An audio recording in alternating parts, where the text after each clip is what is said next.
Right. I had no idea how to even go about the networking process. And for me, the behaviorals were kind of tough in the sense that I wasn't quite sure how to spin a lot of my stories. Hmm. And being a transfer student kind of made it even harder since I was in the College of Business previously and I just transferred into the College of Engineering. Kind of making it really hard for me to spin like I guess, an eloquent story. For the most part, my story had so many twists and turns that it was honestly like kind of impossible for me to think of how to kind of form that. So Sam was really helpful in that part.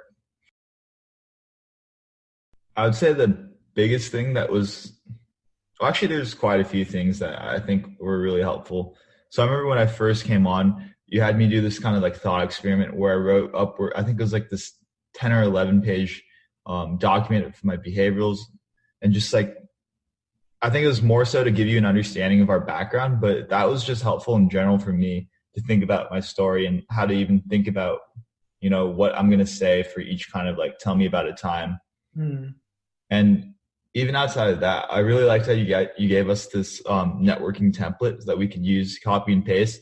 I mean, it wasn't exactly what I put on, but it was just helpful to kind of have this, I guess, like have this template of multiple emails that I could send, for like, depending on the scenario, oh, this is an urgent scenario, or like this is like a first like a cold email, something like that. And even more than that, I thought that when I got interviews, when you were offered to mock interview that was like probably one of the most important things for me early on.